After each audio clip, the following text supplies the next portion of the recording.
اعوذ باللہ من الشیطان الرجیم بسم اللہ الرحمن الرحیم الحمد للہ رب العالمین والصلاة والسلام علی سید الانبیاء والمرسلین حبیب الہ العالمین ابی القاسم محمد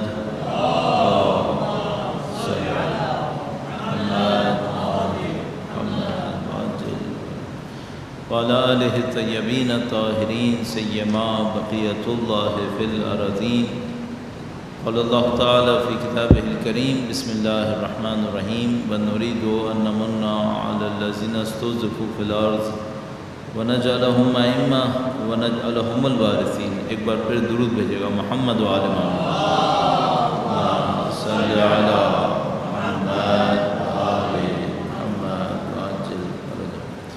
سب سے پہلے خدا متعال کا انتہائی شکر بجا جائیں گے، اس نے ہمیں دین مبین سے نوازا ہے، اہل بیت اطہار علیہ السلام کی محبت سے، ان کی فکر سے نوازا ہے۔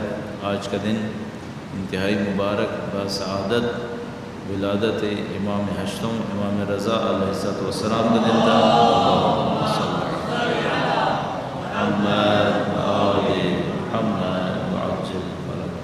وہ امام جن کا لقب غریب الغرباء معین الضعفاء والفقراء، اپنے امام کے حضور ادائے احترام کے لیے، ان کی محبت میں، ان کے سامنے عقیدت کے اظہار کے لیے، اور ایک بار پھر اہل بیت اطہار سے اظہار وفا کے لیے، ان کے فرزند کی تشریف آوری کی تعجیل کی دعا کے لیے درود بھیجے محمد و آل محمد صلی اللہ محمد آل محمد وعجل فرجہ۔ اللہ کے نام سے اہل بیت اطہار علیہ السلام نبی اور ان کے آل کے نام سے اس زاویہ پروگرام کا آغاز کرتے ہیں۔ جیسا کہ آپ کے ذہن میں ہے، ان پروگرامز کا ہدف یہ ہوتا ہے کہ ہم کسی حد تک سیاسی تحلیل کے ایک طریقہ کار کو جان سکیں، اور آپ کے اور ہمارے ذہن اس پریکٹس سے گزر جائیں کہ ہم سیاسی تحلیل کیسے کر سکتے ہیں اور اس میں کن عوامل کا اور چیزوں کا ہمیں خیال رکھنا چاہیے۔ جن برادران نے یہ پروگرام اتنے سالوں میں منعقد کیے، یہ کوئی آسان کام نہیں تھا، انہوں نے سخت زحمت اٹھائی ہے، اور تھوڑا سا اس کے پیٹرن کو بھی ہم نے آسان کیا تھا کہ ان کی مشکل تھوڑی سی کم ہو جائے۔ شروع میں پیٹرن کافی مشکل تھا، ان کے اوپر کام کا بوجھ بھی کافی زیادہ تھا، اور اس کے بعد پھر ظاہر ہے کہ اس کی ترتیب کو بھی ہم نے تبدیل کر دیا۔ پہلے ہر مہینے ہوتا تھا، پھر یہ کہ اب جب ضرورت دیکھتے ہیں تب کر لیتے ہیں۔ لیکن بہرحال ان دوستوں نے بڑی زحمت کی ہے، ورنہ یہ پروگرام اتنے عرصے تک جاری رہنا وہ بھی ہم جیسے آدمی کے ساتھ آسان نہیں تھا۔ انہوں نے واقعاً بڑا صبر کیا ہوگا۔ اللہ صبر کرنے والوں کا ساتھ دیتا ہے، تو یقیناً خدا ان کا بہت ساتھ دے رہا ہوگا انشاءاللہ تعالی۔ 3 اہم موضوعات ہیں ہمارے پاس، انتہائی اہم موضوعات، جس کی وجہ سے ہم مجبور ہو کر اس پروگرام کو رکھ رہے ہیں، ورنہ ہم نے کوشش ہی کی ہے، اب یہ سوچا ہے کہ جب تک کوئی بہت بڑا کوئی کام نہ ہو پروگرام نہ رکھا جائے، بلا جمی کیوں آپ کو زحمت دی جائے کہ آپ تشریف لائیں۔ 3 جو بڑے موضوعات ہیں، ان میں قدر کم موضوع جو تقریباً تسلسل میں ہے وہ یمن کا معاملہ ہے۔ اس کے بعد جو بہت بڑی تبدیلی آئی وہ ایران اور بڑی طاقتوں کے درمیان جو ایٹمی معاہدہ ہوا، وہ بہت بڑی تبدیلی تھی۔ اور تیسرا معاملہ جو تھا وہ پاکستان کا اپنا معاملہ تھا کہ پاکستان کے اندر کچھ تبدیلیاں رونما ہوئی ہیں، جس میں کچھ دہشت گردوں کا دنیا سے چلے جانا اور اس قسم کے واقعات، جس کے بعد ہم نے دیکھا کہ اب ضروری ہے کہ اس کے اوپر کچھ تبصرہ ضرور کیا جائے۔ تو ہم سب سے پہلے یمن سے شروع کرتے ہیں۔ یمن کا معاملہ جیسے کہ ہم نے چند مہینے پہلے آپ کی خدمت میں عرض کیا تھا، اور اس کا ہم نے تفصیلی جائزہ لیا تھا کہ اس معاملے کے اندر سعودی عرب کے جیتنے کا کوئی امکان نہیں ہے۔ شروع جنگ کے آغاز سے پہلے دن سے یہ بات واضح تھی، اور رہبر معظم کے ان الفاظ کے بعد تو پھر کوئی گنجائش بچی نہیں تھی جس میں رہبر معظم نے فرمایا تھا کہ ان کا جیتنے کا امکان 0 سے کم ہے، 0 سے کم ہے۔ اس کا مطلب ہے کوئی امکان نہیں تھا۔ تو یہ بات طے شدہ تھی کہ سعودی کبھی بھی اپنے اہداف کو حاصل نہیں کر پائیں گے، اپنے اہداف کو حاصل نہیں کر سکیں گے۔ وہ کیا چاہ رہے تھے؟ وہ یہ چاہ رہے تھے کہ یمن میں ان کی مرضی کی حکومت قائم ہو جائے، جو یمن کے باغی ہیں وہ شکست تسلیم کر لیں، اور بقول ان کے اس طریقے سے وہ ایران کے بڑھتے ہوئے اثر و رسوخ کا مقابلہ کر لیں۔ جس راستے کو انہوں نے اختیار کیا یہ انتہائی احمقانہ تھا۔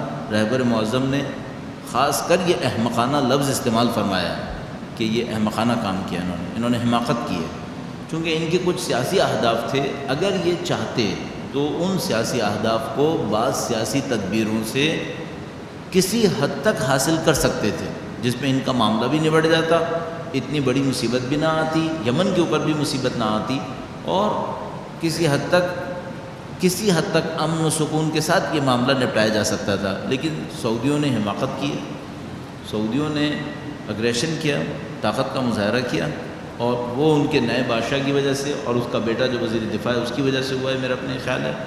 انہوں نے بیلنس کو خراب کیا، اب تک کا جو ان کا طریقہ کار تھا اس کے خلاف گئے۔ اب جو انہوں نے یمن میں اپنے خلاف نفرتوں کو بو دیا ہے، یہ پہلے بھی تھی نفرتیں، اب جو بوئی ہیں یہ ختم ہونے والی نہیں ہیں، کسی صورت میں ختم نہیں ہوں گی۔ ابھی ہم یہ سوچیں کہ بے فرض محال، بہت محال بات ہے، لیکن اگر یہ سوچ لیں کہ یہ حوثیوں کو اور سابق صدر صالح کی حامی فوجیوں کو شکست دینے میں، مکمل شکست دینے میں کامیاب ہو جاتے ہیں، جس کی ابھی کوئی تصویر نہیں بن رہی، تب بھی مشکل حل نہیں ہوگی، کیونکہ جو نفرتیں سعودی عرب نے بٹھا دی ہیں یمنیوں کے دل میں، جس حساب سے یمن کو برباد کر دیا ہے انہوں نے اتنے مہینوں کے اندر، اب یہ معاملہ کبھی بھی سعودیوں کے حق میں ختم نہیں ہوگا۔ تو بہت بڑا بلنڈر ان سے ہو گیا ہے، اس بلنڈر کو یہ لوگ اب نہیں نپٹا پائیں گے۔ ابھی کیسے کریں گے اور صورتحال کیا رہے گی، اس کے اوپر میں چند نکات آپ کی خدمت میں عرض کروں گا۔ درود بھیجے گا محمد و آل محمد۔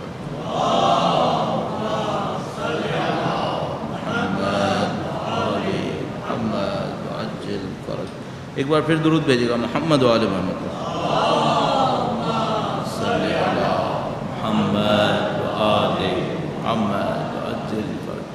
میں نے آپ کی خدمت میں پچھلی دفعہ یہ عرض کیا تھا کہ سعودی یہ کریں گے کہ وہ یمن کے کسی ایک کونے پہ قبضہ کریں گے، کسی ایک ٹکڑے پہ قبضہ کریں گے، وہاں پر پرانے صدر کو لا کے بٹھا دیں گے، اور بٹھانے کے بعد وہ یہ کہنے کی کوشش کریں گے کہ ہمارا ہدف پورا ہو گیا۔ اگر سعودی اس کام کو کرنے کی کوشش کریں، اب ایک اور مصیبت آئی ہے، اب حوثی تیار نہیں ہے۔ حوثیوں نے ان کو کئی دفعہ مذاکرات کی پیشکش کی اور ان سے کہا کہ بیٹھ جاتے ہیں اور معاملے کو حل کر لیں۔ سعودی اپنے اس تکبر کے اندر، اپنے اس غرور کے اندر معاملے کو پہچان نہیں پائے۔ بالکل وہی غلطی جو امریکہ نے سیریا میں کی ہے۔ امریکہ حافظ الاسد کو دیکھ کے سمجھ رہا تھا کہ حافظ الاسد کو شکست دینا مشکل نہیں ہوگا، حزب اللہ اور ایران بچانے کی بھی کوشش کریں گے تو ہم حافظ الاسد کو ختم کر لیں گے۔ تو جب بھی مذاکرات کی بات ہوئی، امریکہ اور سعودیہ نے کہا کہ میں غلطی سے حافظ الاسد کہہ رہا ہوں، بشار الاسد، تو انہوں نے کہا کہ ہم بشار الاسد کی حکومت کے ساتھ کبھی کوئی مذاکرات نہیں کریں گے۔ انہوں نے ہمیشہ یہ بات رکھی، ان کے ذہن میں یہ تھا ہی نہیں کہ بشار الاسد کی حکومت بچ سکتی ہے۔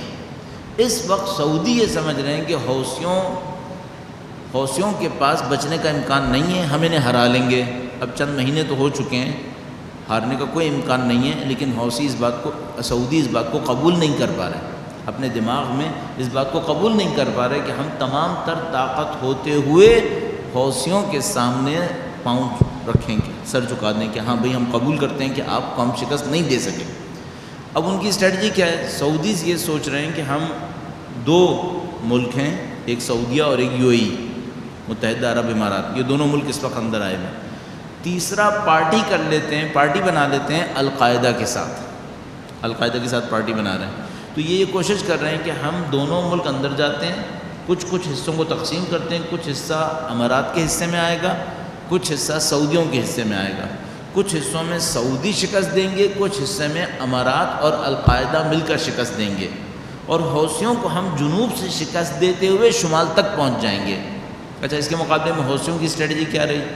حوثیوں نے اس بات کا اندازہ لگایا کہ جنوب میں بیٹھ کر، جو ان کا علاقہ نہیں تھا، یہ سابقہ صدر کا علاقہ تھا جس کو ان لوگوں نے نکالا تھا، جو سعودیوں کا حامی تھا، انہوں نے دیکھا کہ ہم عدن میں بیٹھ کر اپنا مقابلہ نہیں کر سکتے۔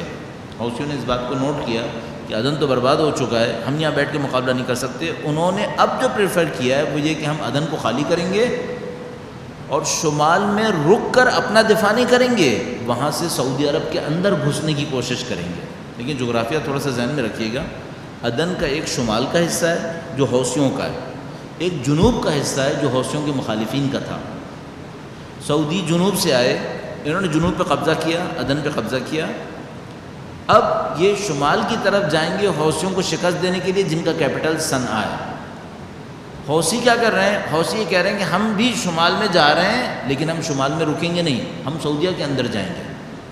اب اگریشن یا حملہ کرنے کی طاقت حوثیوں کے پاس آ رہی ہے۔ کل اگر آپ نے دیکھا ہو تو انہوں نے ایک اسکڈ میزائل مارا ہے، اس سے پہلے انہوں نے 2 اپاچی ہیلی کاپٹر گرائے ان کے، اور کچھ جہازوں کو گرایا ہے۔ یہ سعودیوں کے لیے انتہائی خطرناک ہے۔ اچھا، اب سعودیوں کے ساتھ ایک اور مصیبت ہے، وہ اپنے ہی ملک کے اندر حوثیوں کے ہاتھوں شکست کھا رہے ہیں، لیکن دنیا کو بتا نہیں سکتے کہ ہمیں مار لگ رہی ہے، ہم شکست کھا رہے ہیں۔ یہ نہیں کر سکتے۔ کیوں؟ اگر وہ دنیا کو بتائیں کہ ہم تو جنوب سے گھسے تھے عدن کے اندر حوثیوں کو شکست دینے کے لیے، ادھر سے عدن صنعا سے شمال میں جا کر حوثی ہمارے ملک میں گھس گئے اور ہمیں شکست دے رہے ہیں، تو دنیا کے سامنے کیا عزت رہ جائے گی کہ تم تو دوسروں کے ملک میں آئے تھے شکست دینے کے لیے، تو اپنا ملک تو بچاؤ۔ اب ایک اور مشکل بھی ہے۔ اچھا، حوثی یہ کام کیوں کر رہے ہیں؟ حوثی 2 فرنٹ کیوں کھول رہے ہیں؟ نیچے سے جنوب سے اندر آنے والوں سے بھی لڑنا پڑے گا، اور اوپر شمال میں سعودی عرب کے اندر جا رہے ہیں۔ وہ ایک اور اسٹریٹجی پہ عمل کر رہے ہیں، وہ سعودیوں کو 2 محاذ میں مشغول کرنا چاہ رہے ہیں۔ وہی چاہ رہے ہیں کہ ہم سعودیوں کو 2 محاذ میں مشغول کریں۔ کون سا محاذ ہوگا؟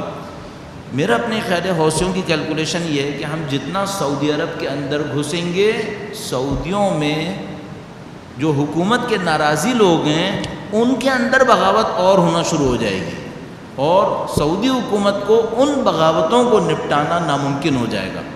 میرا اپنے خیال ہے کہ لوگ یہ کیلکولیشن کر رہے ہیں۔ اگر آپ نے جنگ کے شروع میں سید حسن نصر اللہ کے بیانات دیکھے ہوں اس معاملے کے اوپر، تو سید حسن نصر اللہ نے پہلے دن سے یہ کہنا شروع کیا تھا کہ ان کے خیال میں جنگ یمن کے اندر نہیں رہے گی، جنگ سعودی عرب کے اندر چلی جائے گی۔ اس وقت پریکٹیکلی یہی ہو رہا ہے، جنگ سعودی عرب کے اندر جا چکی ہے۔ حوثی مسلسل سعودی عرب کے اندر آگے بڑھنے کی کوشش کر رہے ہیں۔ حوثی انتظار کریں گے کہ حکومت کے ناراضی لوگ وہ بھی کھڑے ہوں، سعودی فوج کے اندر مقابلے کی طاقت نہیں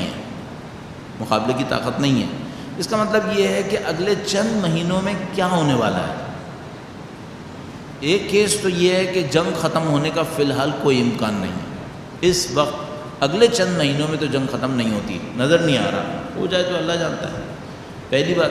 دوسری بات یہ کہ اگر حوثی آگے بڑھ گئے اور انہوں نے سعودی عرب کے بڑے بڑے علاقوں کے اوپر قبضہ کرنا شروع کر دیا، امکان قوی اس بات کا ہے کہ سعودی عرب کے اندر بغاوت ہو جائے گی، سعودی عرب کے اندر عملاً ملک کے اندر بغاوت شروع ہو جائے گی۔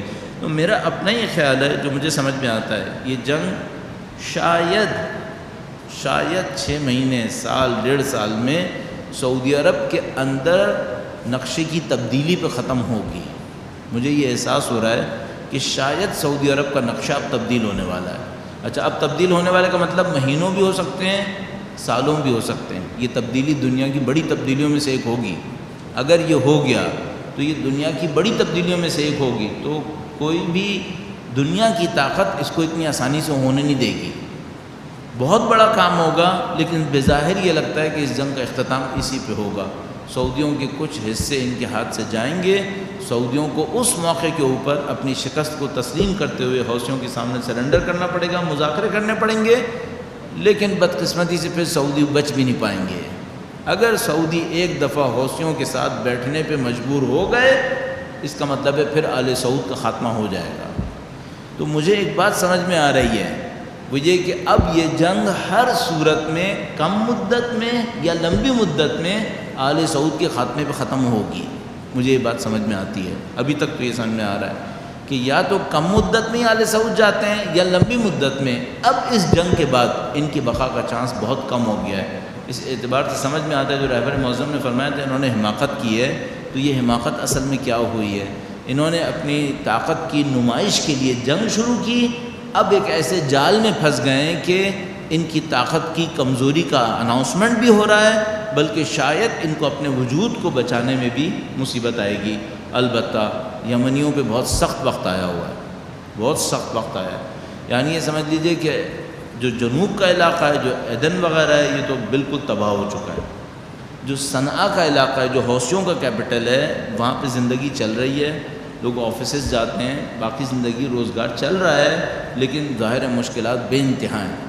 میں صنعا کی رہنے والی ایک خاتون سے پوچھا تھا تو اس نے بتایا کہ ہمارے یہاں 45 منٹ لائٹ آتی ہے، اور باقی جو زندگی کی مشکلات ہیں وہ آپ سب کو کم سے کم سننے میں ملتی ہوں گی۔ ہم نے کچھ حصہ اس کا جنگ کے زمانے میں ایران میں دیکھا ہے کہ جب شہروں کے اندر جنگ ہو رہی ہوتی ہے تو پھر کیا ہو رہا ہوتا ہے، لیکن یہ کہ الحمدللہ رب العالمین قوم مقاوم ہے، یہ لوگ استقامت دکھا رہے ہیں، تو ان کی قربانیاں امید قوی یہ ہے کہ بہت اچھے نتائج لے کر آئے گی۔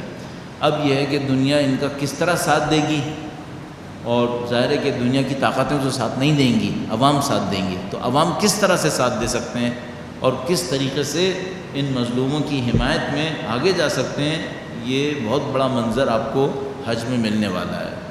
حج میں مشکلات آئیں گی، حج میں اس دفعہ ٹھیک ٹھاک مسئلہ بنے گا، سعودیوں کو بھی پتہ ہے، تو سعودیوں کو یہ کرنا ہوگا کہ 1.5-2 مہینے کے اندر اپنی جنگ کو کسی ایک ایسی جگہ پہ لے جائیں۔ اب تو 1.5-2 مہینہ بھی نہیں ہے، بہت کم وقت ہے، بہت کم وقت میں ان کو ایسی جگہ پہ لے جانا پڑے گا جہاں یہ اپنے لیے کچھ اقتدار باقی رکھ سکیں، ورنہ خدا نہ کرے جنگ حج کے دوران ان کو ٹھیک ٹھاک مشکل آئے گی۔ تو اس دفعہ جو حج پہ جائیں گے وہ سیکیورٹی کو بھی فیل کریں گے۔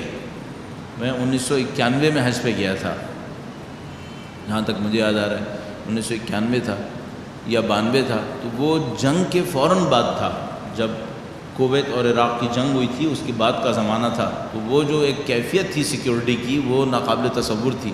اس ٹائپ کی کوئی کیفیت شاید اس دفعہ بھی بنے گی وہاں پہ حج میں۔ بہرحال اللہ انشاءاللہ کام کو آسان کرے۔ درود بھیجے گا محمد و آل محمد پر۔ صلی اللہ محمد و آل محمد۔ دوسرا معاملہ ہے ایران کے ایٹمی توانائی کے معاہدے کا۔ آپ نے دیکھا کہ مہینوں مذاکرات ہوئے، ڈیڈ لائنز بنی اور ان کے اوپر ایگریمنٹس ہوئے، پھر ایگریمنٹس کے اوپر پیچیدگیاں ہوئیں۔ میں نے شاید آپ کی خدمت میں عرض کیا تھا کہ دنیا کے پیچیدہ ترین ڈپلومیٹک ایشوز یہاں پر آئے ہوئے ہیں، اور عام آدمی کو تو بیچارے کو شاید یہی پتہ نہ چل پائے کہ یہ ہوا کیا ہے یہاں پر۔ بہت زیادہ پیچیدہ معاملات رہے، ان لوگوں نے کافی وقت لگایا اس کے اوپر۔ دونوں ملکوں کے اندر ضرورت تھی اس بات کی، دونوں ملکوں کی حکومتوں کے اندر، کہ ہمیں ان مذاکرات کو کامیاب بنانا ہے، دونوں کی ضرورت تھی۔ یہ بھی عرض کرتا چلوں کہ ظاہر کامیاب مذاکرات کے بعد ابھی پارلیمنٹس کے اندر اس کا پاس ہونا باقی ہے۔ ابھی ایران کی پارلیمنٹ میں بھی جائے گا یہ معاہدہ جو ان لوگوں نے طے کیا ہے، وہ پاس کرے گی، اور امریکہ کی پارلیمنٹ جس کو کانگریس آپ کہہ سکتے ہیں، ہاؤس آف ریپرزنٹیٹیو کہہ سکتے ہیں، وہاں پہ جائے گا اور وہاں پہ جا کر اس کو پاس ہونا باقی ہے۔ لیکن بہرحال اس کے اوپر کچھ عمل درآمد شروع ہو گیا، جیسے کہ آپ نے دیکھا کہ 2-3 دن پہلے ایران میں انگلستان کا سفارت خانہ کھل گیا، اور اسی طریقے سے انگلستان کے اندر ایران کا سفارت خانہ کھل گیا، جو بڑے مسائل کے ساتھ بند ہوا تھا، مظاہرے ہوئے تھے، اس کے اندر لوگ گئے تھے، یہ ساری باتیں ہوئی تھیں۔ تو یہ بڑی ڈیولپمنٹ حساب کی جاتی ہے۔ دونوں ملکوں کی ضرورت کیوں تھی؟ جو ایرانی پریزیڈنٹ آئے روحانی، صدر روحانی، ان کے نعروں میں سے ایک نعرہ اپنی پبلک کی اس خواہش کو پورا کرنا تھا کہ ہم مغربی ممالک کے ساتھ تعلقات کو بہتر بنائیں گے۔ ایرانیوں کے مزاج کو آپ اور میں بہت اچھی طرح سمجھ جاتے ہیں جب ہم خود وہاں چلے جاتے ہیں۔ اگر کوئی نہ جائے تو اس کے لیے بیچارے کے لیے سمجھنا بہت مشکل ہوتا ہے، کیونکہ وہ جمعے کی نمازیں دیکھ رہا ہوتا ہے، روز قدس کے مظاہرے دیکھ رہا ہوتا ہے، 22 بہمن کے ریلیز دیکھ رہا ہوتا ہے، لیکن اگر وہ خود ایران جائے تو اس کو پتہ چل جاتا ہے کہ یہاں پہ اور بھی بہت کچھ موجود ہے۔ تو ڈاکٹر حسن روحانی اس اور بھی بہت کچھ کے اوپر کیپٹل کر کے انویسٹ کر کے حکومت پہ آئے تھے، اور اس میں یہ تھا کہ پبلک کی بڑی سخت خواہش تھی ایک بہت بڑے گروپ کی کہ اب ہمارے تعلقات مغربی ممالک سے اچھے ہو جانے چاہیے۔ اچھا، اس میں کچھ نیشنلسٹ فیلنگز بھی تھیں، قومی جذبے، جو ان کے یہاں نیشنلزم بہت اسٹرانگ ہے۔ پاکستان میں تو نیشنلزم خیر ہے ہی نہیں ہم لوگوں کے اندر، تو میرا اپنے خیال ہے کہ شاید ہم لوگ مائنس میں جا رہے ہوں گے، لیکن ان لوگوں کے اندر نیشنلزم بہت اسٹرانگ ہے۔ تو جو ایران پرست ٹائپ کے لوگ تھے ان کے اندر یہ فکر تھی کہ بھئی یہ جو اسلامی نظام ہے اس نے ایران کو آئسولیشن میں ڈال دیا ہے۔ بالکل غلط فکر تھی۔ جتنی طاقت ایران کو اسلامی نظام نافذ ہونے سے ملی ہے اتنی شاید تاریخ میں نہیں ملی ہوگی، لیکن بہرحال ان کے ذہن میں ایسا تھا۔ اچھا، کچھ نفس پرستیاں بھی تھیں ایرانیوں کے اندر کہ بھئی کچھ نفس پرستی تھی کہ ٹھیک ہے اب ہمیں بھی امریکہ کا ویزا ملے، ہم بھی جائیں، ہم بھی یہ کریں وہ بھی کریں۔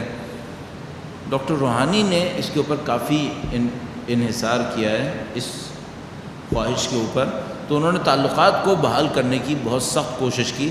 ادھر سے اوباما کو بھی پبلک کے سامنے اپنے کیے ہوئے وعدوں کو پورا کرنا تھا، جس میں سے ان وعدوں میں سے ایک وعدہ جنگ کے خاتمے، پتہ نہیں جو کچھ وعدے اس نے نہیں بھی پورے کیے، ظاہر بہت سارے ایسے تھے، لیکن بہرحال اس میں سے ایک تھا کہ وہ دشمنوں کے ساتھ دشمنیوں کو ختم کرنا چاہے گا۔ تو اوباما کی بہت بڑی ضرورت تھی کہ اپنے ملک کی سیاست کی خاطر ایران سے تعلقات بہتر ہو جائیں، یہ معاملہ ختم ہو جائے۔ ادھر سے ایرانی مزاج کے اندر بھی، عوام کے اندر بھی کافی بڑا ایک سیگمنٹ تھا جو یہ چاہ رہا تھا۔ اچھا یہ تو ہو گئی سادہ باتیں، اسٹریٹجی کے اندر بھی ایسا ہی ہے۔ مثلا امریکن سسٹم اس بات کو سمجھ چکا تھا کہ ایران کے ساتھ لڑنا، کھلی لڑائی کرنا ناممکن ہے، اس میں جیت ناممکن ہے۔ تو امریکہ کی اسٹریٹجی میں ایران کے مقابلے کے لیے بہت کلیئر تھا کہ اگر کسی چھتری کے نیچے رہ کر ان سے لڑیں تو جیتنے کا امکان بہت زیادہ ہے، سامنے آ کر لڑے تو جیتنے کا امکان نہ ہونے کے برابر ہے۔ ایرانیوں کی جو مینٹالٹی ہے وہ ایسی ہے کہ اگر کوئی ایرانی کو دھمکی دے گا تو چاہے وہ دھمکی دینے والا کوئی بھی ہو، ایرانی متحد ہو جائیں گے، اپنے ایران کا دفاع کریں گے۔ اگر دھمکی نہ دے اور باقی طریقوں سے آئے تو مارنا آسان ہے۔ پتہ نہیں کیوں، کسی بھی وجہ سے، شاید امریکہ کا غرور، جو کچھ بھی، انہوں نے 30-32 سال اس بات پہ ضائع کیے کہ ہم ایرانیوں کو لڑ کے ہرا لیں گے، یہ لڑکے نہیں ہرا سکتے۔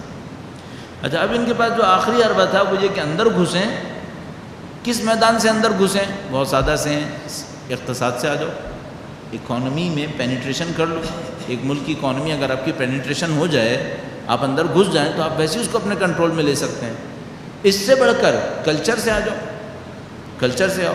جب ملکوں کے تعلقات بحال ہو جائیں، آپ کے ٹیچرز وہاں جائیں، وہاں کے ٹیچرز یہاں آئیں، ان کے اسٹوڈنٹ وہاں جائیں، ان کے اسٹوڈنٹ یہاں پہ آئیں، تو پھر تو معاملہ ختم ہو گیا۔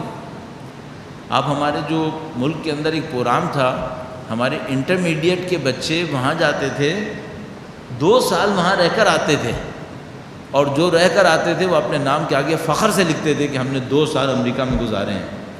یہ نئی نسلوں کو غلام بنانے کا آسان ترین، سستا ترین فارمولہ ہے، بہت ہی آسان کام ہے۔ اچھا اس سے اقتصادی فائدے بھی ہیں، ہم لوگ اس بات کو شاید ابھی احساس نہیں کر پائیں گے کہ اقتصادی فائدے کیسے ہوتے ہیں۔ بڑے اقتصادی فائدے ہیں، ثقافتی فائدے، سیاسی فائدے بے انتہا ہیں، لیکن ہمارے ملک میں نافذ ہے۔ اور بڑے بڑے لوگ جاتے ہیں، اور ہمارے شیعہ اسکول، شیعہ بچے بھی، بچیاں بھی حتیٰ، وہ اس کے اندر بڑے جوش و جذبے سے جاتے ہیں باہر۔ تو ان کے ذہن میں یہ تھا کہ ہم لڑ کے تو نہیں جیت سکے، لیکن اگر دوست بن کے جائیں، چھپ کے جائیں تو جیت جائیں گے۔ ایرانی عوام ویسے ہی ہمارے ساتھ چلنے کو تیار ہے۔ تو یہ اسٹریٹجی کے لیول پہ تھا۔ اچھا اب ایک ان کا ظاہر، ایک ان کا ظاہر، ایک ان کی اسٹریٹجی، ادھر سے اسٹریٹجی کیا ہے؟ اب ایک اسٹریٹجی ہو گئی ڈاکٹر روحانی ٹائپ کے لوگوں کی، جن کی اسٹریٹجی یہ ہے کہ بھئی ہمیں ایران کی سیاست میں اوپر آنا ہے اور عوام کی خواہش کو پورا کریں گے تو ہمیں ووٹ مل جائیں گے، معاملہ ختم ہو گیا۔ لیکن ظاہر ہے ان کے پیچھے بھی بہت بڑی طاقتیں موجود ہیں۔ یہ انقلاب جو ہے وہ رہبری کے نظام سے بچتا ہے۔ نظام رہبری کی کیا اسٹریٹجی ہے؟ مثلا ابھی ہم ایسے ہی سوچ رہے ہیں، رہبر معظم کیا سوچ رہے ہیں؟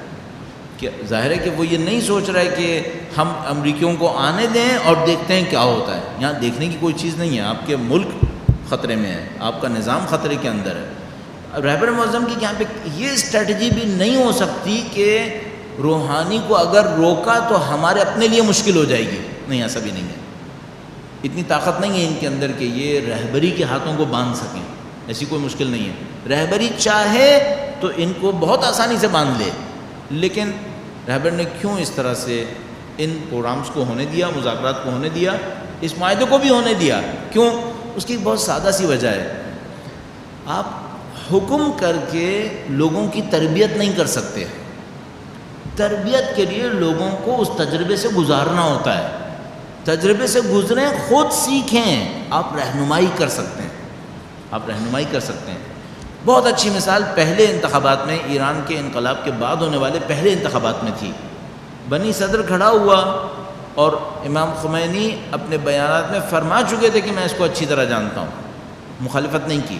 بنی صدر جیت بھی گیا، صدر بن بھی گیا، پبلک کے ووٹ سے بنا، امام خمینی نے خاموشی اختیار کی، یہاں تک کہ جتنے لوگوں نے بنی صدر کو ووٹ دیے تھے اس سے زیادہ لوگ روڈ پر آئے اور بنی صدر کے خلاف نعرے لگائے اور کہا یہ ہمیں یہ آدمی نہیں چاہیے۔ اور اس زمانے میں ایک بڑا خوبصورت نعرہ لگا کرتا تھا بنی صدر کے خلاف، بہرحال وہ پرانی بات، بنی صدر یہ حالات دیکھ کر خود ہی ملک سے باہر چلا گیا، لیکن جب تک وہ باہر جاتا عراقی اس فائدے سے اٹھا کر، اس موقع سے فائدہ اٹھا کر ایران کے بہت سارے علاقوں پہ قبضہ کر چکے تھے۔ اچھا اب یہ دیکھیے کہ امام خمینی نے خاموشی اختیار کی، موقع کا انتظار کیا، اس موقع کے آتے آتے بہت سارے علاقے ہاتھ سے نکل گئے اور بنی صدر بھاگ گیا، معاملہ تو حل ہو گیا، لیکن پھر ان علاقوں کو چھڑانے میں کئی سال لگ گئے۔ امام خمینی نے کیوں کیا؟ کیا وہ یہ نہیں کر سکتے تھے کہ عوام سے کہتے کہ تم نے جس کینڈیڈیٹ کو منتخب کیا بنی صدر یہ انتہائی نالائق آدمی ہے، میں اس کو ہٹاتا ہوں؟ وہ ہٹا سکتے تھے، لیکن اگر وہ یہ ہٹا دیتے نہ عوام کی تربیت ہوتی نہ لوگوں کو اپنے رہبر پہ اعتماد ہوتا۔ لوگ کہتے ڈکٹیٹرشپ کی مولانا نے، وہ کہتے ہیں کہ امام خمینی نے جس ڈکٹیٹرشپ کا مقابلہ کر کے انقلاب برپا کیا خود اس ڈکٹیٹرشپ کو نعوذ باللہ تعالیٰ قائم کر دیا۔ وہ یہ نہیں کر سکتے تھے، نہیں کرنا چاہتے تھے، چاہتے تھے عوام کی تربیت ہو، عوام اس کو سیکھیں، انہوں نے سیکھا۔ اس کے بعد سے ایسا نامعقول صدر پھر کبھی نہیں آیا کہ جو اتنے بڑے بلنڈرز کر دے۔ رہبر معظم چاہیں تو یہ ہو سکتا ہے کہ وہ کہیں بھائی یہ سب مجھے پسند نہیں ہے، ان سب کو بند کرو، لیکن رہبر معظم یہ نہیں کر رہے۔ وہ کیا چاہ رہے ہیں؟ وہ چاہ رہے ہیں پبلک اس تجربے سے گزرے، پبلک اس تجربے سے گزرے۔ اگر اس کے اندر یہ خواہش ہے کہ بھائی ہمارے تعلقات ہونے چاہیے، ٹھیک ہے، اس تجربے کو استعمال کیا جائے۔ اسٹریٹجی کیا رہے گی؟ اسٹریٹجی یہ رہے گی کہ دشمن ان جن تمام اہداف کو حاصل کرنے کے لیے یہ معاہدہ کر رہا ہے، ہم نے اس کا مقابلہ کرنا ہے، ہم نے اس کا مقابلہ کرنا ہے۔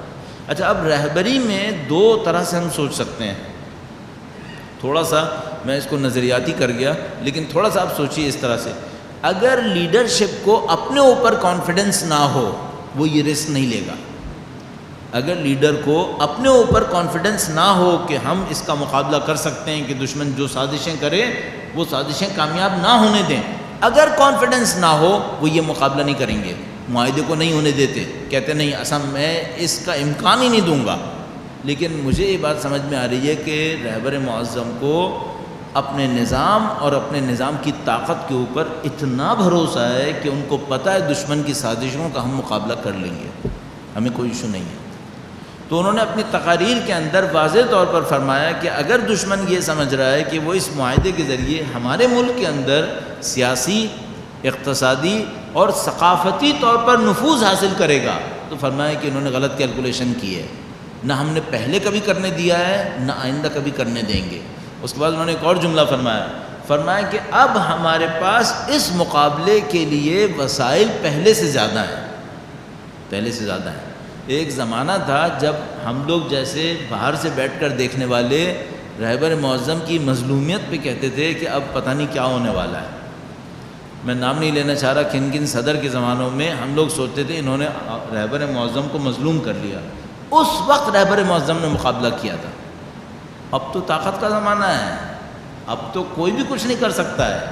یعنی اب میرے حساب سے جو مجھے سمجھ میں آتا ہے، دنیا میں میں کبھی کبھی یہ جملہ تفریحاً عرض کر دیتا ہوں کہ دنیا میں تو مجھے کوئی طاقت نظر نہیں آتی جو اس نظام کو ہلا سکے، دنیا میں نہیں ہے اس وقت۔ میں نے آپ کی خدمت میں جس زمانے میں کربلا کے اوپر حملوں کی باتیں ہو رہی تھیں، نجف پہ حملوں کی باتیں ہو رہی تھیں، تو آپ کی خدمت میں عرض کیا تھا کہ مجھے تو دنیا میں کوئی طاقت نظر نہیں آتی جو کربلا تک پہنچ سکے۔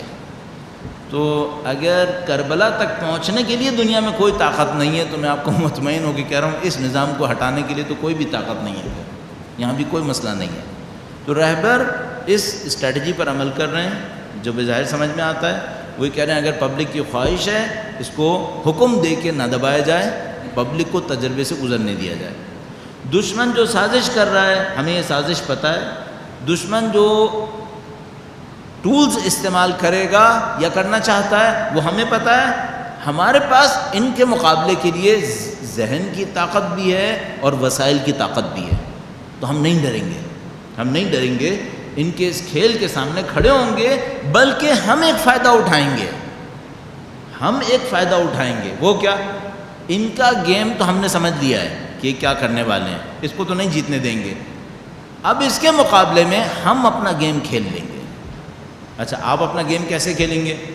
انہوں نے ہم پر کچھ پابندیاں لگا کر ہمیں دبانے کی کوشش کی تھی، ہم وہ پابندیاں اٹھوائیں گے، بین الاقوامی معاشرے کے اندر دوبارہ پوری طاقت سے واپس آئیں گے، اپنے کسی بھی نعرے سے دستبردار نہیں ہوں گے تو دنیا کے سامنے ہمارے نعروں کی حقانیت اور مضبوطی سے ثابت ہوگی۔ دنیا کو پتہ چلے گا کہ ہم نہیں ہارے، ہم جیت گئے۔ ہم پہلے بھی کہہ رہے تھے مرد آباد امریکہ، اب بھی کہہ رہے ہیں مرد آباد امریکہ۔ ہم پہلے بھی کہہ رہے تھے یہ استکباری نظام ہے، اب بھی کہہ رہے ہیں کہ یہ استکباری نظام ہے۔ کون گیا اور کون واپس آیا؟ یہ لوگ گئے اور یہی لوگ واپس آئے ہیں، ہم کہیں نہیں گئے۔ ہم ولایت فقیہ سے پیچھے نہیں ہٹے، اپنے نظام سے پیچھے نہیں ہٹے، اپنے نعروں سے پیچھے نہیں ہٹے، اور ایک اور بہت بڑا خطرہ ہے، اپنی قوم کی ترقی پر بھی کمپرومائز نہیں کیا۔ انہوں نے یہ سوچا تھا کہ ایران کم سے کم ایٹمی توانائی سے تو دستبردار ہو جائے، اب اس معاہدے کے اندر ایٹمی توانائی کو بھی قبول کرنے پہ مجبور ہوئے ہیں۔ تو ہمیں لگتا ہے کہ الحمدللہ رب العالمین جو نظام ہے یہ تمام تر حساسیتوں کو انتہائی باریکی سے دیکھ رہا ہے، انتہائی طاقت کے ساتھ اس کا مقابلہ کر رہا ہے، اور الحمدللہ ایک بہت اچھی ڈپلومیٹک وار اس نظام نے جیتی ہے۔ اب یہ ہے کہ آئندہ کے جو حالات ہوں گے وہ اور اس کے اوپر سند بنیں گے۔ ہمیں یوں نظر آتا ہے کہ جو اسلامی نظام ہے وہ اس موقع سے فائدہ اٹھانا چاہتا ہے، عالمی معاشرے کے اندر اپنی پینیٹریشن کو بڑھانا چاہتا ہے، اپنی ترقی کو دوسروں کے سامنے ثابت کرنا چاہتا ہے، اپنے نظام کی حقانیت کو بھی۔ یہ سب کچھ ہوگا انشاءاللہ، چند مہینوں میں ہمیں اس کے کچھ اور اثرات بھی نظر آئیں گے۔ اب میں اس میں کچھ اور پوائنٹس میں جس کو چھوڑتا ہوں تاکہ تیسرے ٹاپک کو کور کر لوں جو پاکستان سے مربوط ہے۔ درود بھیجے گا محمد و آل محمد پر۔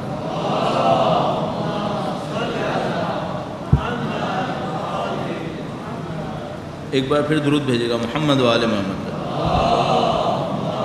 صلی علی محمد و آل۔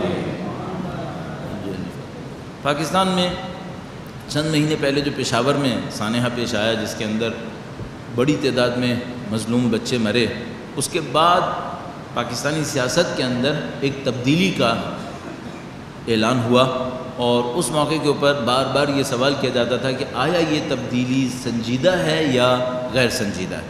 ہمارا اس وقت عقیدہ یہ تھا، ابھی بھی ہے، کہ تبدیلی سنجیدہ ہے۔ صرف یہ تھا کہ اس وقت بھی ہم نے یہ بات کہی تھی کہ یہ واقعہ تبدیلی کا سبب نہیں ہے، یہ واقعہ تبدیلی کے لیے ایک دلیل فراہم کر رہا ہے، سبب نہیں ہے۔ میں دلیل کہہ رہا ہوں اور جان بوجھ کر عذر کہنے سے تھوڑا سا کترا رہا ہوں، ورنہ شاید عذر زیادہ بہتر لفظ تھا۔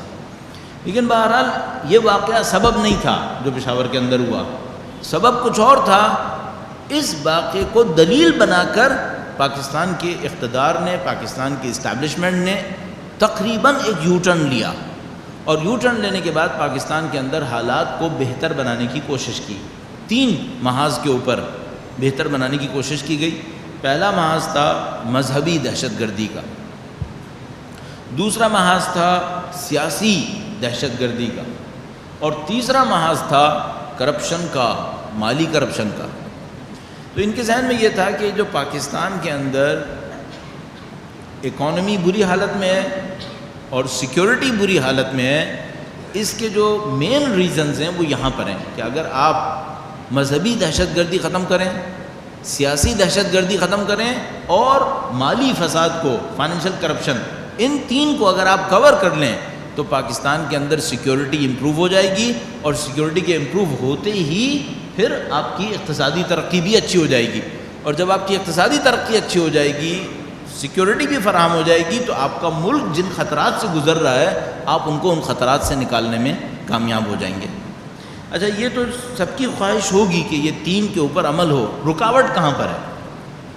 پہلے والوں نے عمل کیوں نہیں کیا؟ اور بہت بڑا ایک سوال ہے، خود اسٹیبلشمنٹ نے پہلے یہ کام کیوں نہیں کیا؟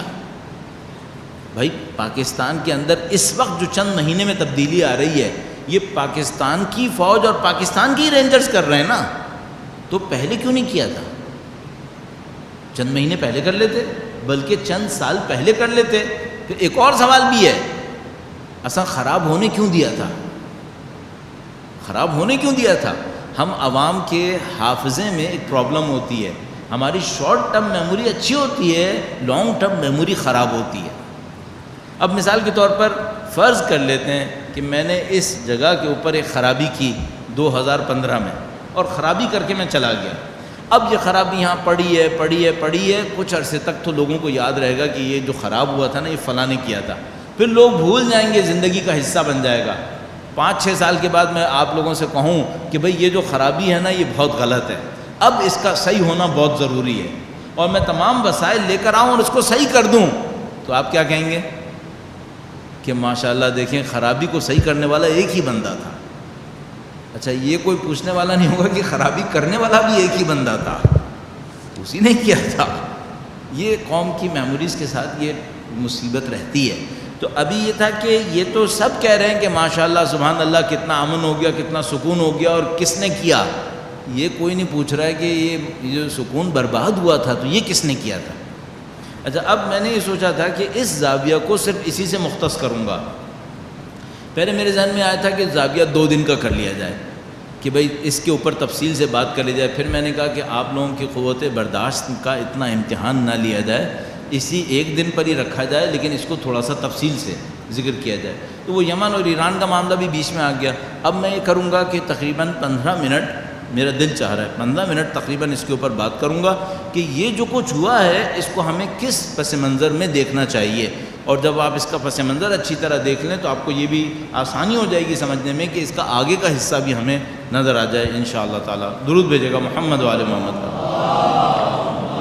صلی علی محمد و آل محمد وعجل فرج۔ اس دوران 2 بہت اہم افراد پاکستان سے بچھڑ گئے۔ ان میں ایک جو تھے وہ ملک اسحاق صاحب تھے کہ جو فوج کے ساتھ یا پولیس کے ساتھ یا پتہ نہیں کس کے ساتھ مقابلے میں مارے گئے، اور دوسرے آن جہانی حمید گل صاحب جو پاکستان سے بچھڑ گئے اور وہ دنیا سے رخصت ہو گئے۔ تو ان دونوں کے اتفاقاً ایک ساتھ جانے نے، اب دنیا میں یہ اتفاقات کم ہوتے ہیں لیکن دکھانے اتفاق ہی پڑتے ہیں۔ یہ سوچنا پڑے گا یہ اتفاق سے جب پاکستان نے یو ٹرن مارا تو اتفاق سے یہ 2 پلیئر کیوں گئے ساتھ ساتھ؟ اب یہ اس کو کوئی ڈسکس نہیں کرے تو بہتر ہی ہوتا ہے کہ ہمیں یہ فائدہ یہ ہوا کہ جس وقت اسٹیبلشمنٹ نے یو ٹرن مارا اس وقت پرانے پالیسی کے 2 بڑے پلیئر ایک ساتھ پاکستان کو چھوڑ کے چلے گئے، تو یو ٹرن مارنا آسان ہو گیا اور آسان ہو گیا۔ کیوں؟ ہم نے کہا کہ بھئی یہ پرانے بڑے پلیئر، تو ہمیں پیچھے جانا پڑے گا تقریباً ضیاء الحق صاحب آن جہانی کے زمانے میں۔ اگر کوئی آپ کو لقب مرحوم نہ دینا ہو جس کا مطلب اللہ رحم کرے تو آپ آن جہانی کہہ دیتے ہیں، یعنی اس دنیا والے، تاکہ آپ کو خدا کے رحم کی طرف منسوب نہ کرنا پڑ جائے اس کو۔ تو ضیاء الحق صاحب آن جہانی وہ جو تھے، انہوں نے افغانستان کی جنگ کے مقابلے میں ایک پالیسی کی، اور وہ پاکستان کا ایک بہت بڑا یو ٹرن تھا جو ذوالفقار علی بھٹو کے بعد آیا تھا۔ اچھا، اس یو ٹرن کا ایک بنیادی حصہ تھا، میں معذرت چاہوں گا یہ کچھ تکراری باتیں ہیں لیکن ایک جگہ جمع ہو جائیں تو پھر کوئی نیا سننے والا ہو تو اس کو آسان ہو جاتا ہے۔ پاکستان کے پاس 2 بڑے تھریٹس تھے، ایکسٹرنل تھریٹس، ایک ہندوستان اور ایک افغانستان۔ اس زمانے میں آپ سے بات کر رہا ہوں تقریباً 75-76 اس زمانے کے۔ تو پاکستان کے پاس 2 بڑے تھریٹس تھے، ایک ہندوستان اور ایک افغانستان۔ اس زمانے میں کچھ اسٹریٹجسٹ نے یہ کہا کہ ہمارے پاس ان دونوں تھریٹس کا مقابلہ کرنے کے لیے کوئی سیاست نہیں ہے اور ہم ان کے سامنے دبے جا رہے ہیں۔ اور آپ کے ذہن میں ہے کہ 1971 کے اندر بنگلہ دیش کی جدائی کا واقعہ ہوا تھا جو بہت سنگین واقعہ تھا۔ کچھ عرصے کے بعد رشیا افغانستان کے اندر آ گیا۔ رشیا کا افغانستان کے اندر آنے کا مطلب یہ تھا کہ اب اگلا قدم پاکستان پر پڑے گا، اگلا قدم پاکستان پہ پڑے گا۔ اس کے بہت سارے اسباب ہیں۔ ایک پرانی کہانی تھی کہ رشیا کو گرم پانی تک پہنچنا تھا، ادھر سے پھر پرشین گلف تک پہنچ جاتا اور امریکہ اور یورپ کی گردن کو یہاں سے پکڑ لیتا، اکانومی کی ان کو، چونکہ سارا تیل یہاں سے جا رہا تھا۔ تو امریکہ اور یورپ کو یہ پتا تھا کہ رشیا افغانستان کے لیے نہیں آیا ہے، یہ پاکستان کے لیے آیا ہے، اور پاکستان کے بعد یہ پہنچ جائے گا بحیرہ عرب تک، عربین سی تک، بلوچستان اور گوادر کے راستے، اور ایک دفعہ یہ اگر عربین سی تک آ گیا تو یہ پرشین گلف تک پہنچ جائے گا۔ پرشین گلف سے تیل نکلتا ہے جس سے ہماری اکانومی چلتی ہے، یہ پرشین گلف کے تیل کو سیز کر دے گا، ہمارا گلا بند ہو جائے گا، ہماری اکانومی بیٹھ جائے گی، ہم کولڈ وار ہار جائیں گے، سپر پاورز کی جنگ ہار جائیں گے۔ تو امریکہ نے فوراً ایک امریکن پریزیڈنٹ نے ڈاکٹرین دیا، ایک نظریہ دیا، اور اس نے یہ کہا کہ بھئی یہ جو پاکستان کا مکران ہے نا، یہ ہمارا ہے، یہ ہمارا کورٹ یارڈ ہے، ہم اس کورٹ یارڈ پہ کسی اور کو گھسنے نہیں دیں گے۔ ہمارا تو نہیں کہا، انہوں نے کہہ نہیں سکتے تھے، تو انہوں نے کہا بھئی یہ ہمارا ہے سب کچھ، کہ ہم اس کا دفاع کریں گے، اب وہ پرشین گلف ہو یا مکران کا ساحل ہو، اس کو ہم نے ڈیفینڈ کرنا ہے۔ تو ڈیفینڈ کرنے کے لیے انہوں نے کیا کیا؟ انہوں نے پاکستان کو آگے بھیجا۔ اچھا، پاکستان بیچارے کے ساتھ کہانی یہ ہے کہ ہم اپنے ایک دوست اور ایک دشمن کے درمیان پل بنتے ہیں، کبھی امن کا اور کبھی جنگ کا۔ میں دونوں کو عرض کرتا ہوں، امریکہ ایک دوست، اب آپ دشمن یا دوست جو آپ کہنا چاہیں، میں تو دشمن کہوں گا، چائنا ایک دوست، ان دونوں کے درمیان جنگ چل رہی تھی، ان کے درمیان پل ہم بنے امن کا۔ ہمارا پریزیڈنٹ امریکہ کے پریزیڈنٹ کو، فارن منسٹر کو لے کر خاموشی سے گیا چائنا کے چوئن لائی کے پاس، اور جا کے ماؤ ژے تونگ کے پاس، اور جا کے ان کے تعلقات جو ہے وہ صحیح کروا دیے 70s میں۔ لیٹ 70s میں جب رشیا افغانستان کے اندر گھسا تو ہم امریکہ اور روس کے درمیان پل بنے، اس دفعہ جنگ کا۔ ان کی جنگ ہم نے لڑی، امریکہ کی جنگ ہم نے لڑی۔ اچھا، ہم سے مطلب کس نے لڑی؟ ہمارے فوجی نہیں گئے، ہمارے فوجیوں نے افغان مجاہدین کو تیار کیا، اور یہ جنگ افغان مجاہدین نے لڑی، ہمارے فوجیوں نے ان کو تیار کیا، اور ہماری اسٹیبلشمنٹ اس کے اندر بہت اچھے طریقے سے ملوث ہو گئی۔ اچھا، جب یہ اسٹیبلشمنٹ ملوث ہوئی تو اس کو اپنی حکومت کو ایک نظریہ دینا تھا کہ بھئی آپ کی لانگ ٹرم پلاننگ کیا ہے، آپ کیوں یہاں پہ جا رہے ہیں؟ تو انہوں نے ایک لانگ ٹرم پلاننگ دی، کہا لانگ ٹرم پلاننگ یہ ہے کہ ہم افغانستان کے اندر اثر و رسوخ کو قائم کریں گے، یہاں سے ہندوستان ہمارے اوپر نہیں گھس پائے گا، افغانستان کی حکومت بھی ہم سے دب جائے گی، ایک بات۔ دوسری طرف سے ہم کشمیریوں کو جہاد کے نام پر سپورٹ کریں گے، اور ہندوستان کو ایک بڑی مصیبت میں مبتلا رکھیں گے۔ اچھا، اس میں پاکستان کی تو مصلحت تھی، امریکہ کی بھی مصلحت تھی۔ امریکہ کی کیا مصلحت تھی؟ امریکہ کے انڈیا سے تعلقات خراب تھے، امریکہ کے انڈیا سے تعلقات خراب تھے۔ امریکہ بھی چاہتا تھا کہ پاکستان انڈیا کے لیے ایسے ہی ہو، جیسے معذرت کے ساتھ کہہ رہا ہوں، ایک محاورہ ہوتا ہے بغل میں گھونسا، تو وہ کہتے تھے پاکستان انڈیا کی بغل میں گھونسا ہے، اور وہ کشمیر سے ہے، اور ایک تیسرا فرنٹ بھی تھا، اور وہ تھا خالصتان، سکھوں کی موومنٹ۔ تو پاکستان نے 3 فرنٹ پکڑے اس زمانے میں، ایک افغانستان، ایک کشمیر اور ایک خالصتان۔ کہا کہ ہم ان 3 فرنٹس پر اندر گھسیں گے، اور ہم انڈیا کو ٹھیک ٹھاک ٹف ٹائم دے دیں گے، ہمارے قومی مفادات، نیشنل انٹرسٹ اس کام سے پورے ہو جائیں گے۔ اس اسٹریٹجی کا نام رکھا گیا اسٹریٹجک ڈیپتھ، یعنی ہم اسٹریٹجی کے اندر ایک ڈیپتھ لیں گے، ایک گہرائی لیں گے۔ گہرائی کیا ہے؟ افغانستان کے اندر گھس جائیں گے، کشمیر کے اندر گھس جائیں گے، خالصتان کے ذریعے پنجاب میں گھس جائیں گے، اور انڈیا کو ہم ٹف ٹائم دیں گے۔ اسٹریٹجک ڈیپتھ، البتہ اس میں مفادات کا گیم ہوتا ہے، میں نے اس کو پہلے عرض کیا ایک دفعہ۔ اچھا، جو اسٹریٹجک ڈیپتھ تھی، اس کے بانیوں میں سے ایک آن جہانی حمید گل صاحب تھے، انہوں نے اس کو بنا رکھی تھی، ان میں سے چیمپئنز میں سے یہ تھے۔ اچھا بھائی، اب آپ یہ جو کام کریں گے، اس میں کیا پاکستانی فوجیوں کو مروائیں گے؟ تو کہتے تھے نہیں، خوبی ہماری یہ ہے کہ ہم پاکستانی فوجیوں کو نہیں مروائیں گے۔ آپ پاکستان کا پیسہ لگوائیں گے؟ تو کہتے نہیں، خوبی یہ ہے کہ ہم پاکستان کا پیسہ بھی نہیں لگوائیں گے۔ تو پھر آپ کیا کریں گے؟ کہنے کہ ہم ایک اور ملک پکڑیں گے، پبلک کو لڑنے کے لیے بھیجیں گے۔ اچھا بھائی، ایک اور ملک پکڑیں گے، پیسہ وہ دے گا، پبلک لڑے گی، یہ ہوگا کیسے؟ کہنے کہ اس کے لیے صرف پاکستان کی حکومت کو ایک شرط ہماری ماننی پڑے گی، اگر وہ ایک شرط مان لیں تو یہ سارے کام ہو جائیں گے۔ وہ کیا؟ آپ کو سعودی تکفیری فکر کو قبول کرنا پڑے گا۔ اگر آپ سعودی تکفیری فکر کو قبول کر لیں، جس کو میں تکفیری کہہ رہا ہوں ورنہ وہ تو پتہ نہیں کیا کچھ کہیں گے، اگر آپ اسے قبول کر لیں تو دو فائدے ہو جائیں گے آپ کو۔ نمبر ایک، پیسہ تو آپ کو ملا ہی ملا، سعودی پیسہ دے دیں گے، اچھا امریکہ بھی دے گا چونکہ امریکہ کو بھی چاہیے تھا اس موقع پر۔ دوسرا معاملہ یہ ہے کہ جب وہ تکفیری فکر آئے گی اور اس کے ساتھ جہاد کا ایلیمنٹ بھی ہوگا تو مجاہد بھی بن جائیں گے، پیسہ بھی آ گیا، پبلک بھی آ گئی۔ اچھا یہ لڑیں گے کیوں؟ یہ شہادت کے لیے لڑیں گے، دین بھی اندر ڈال دو۔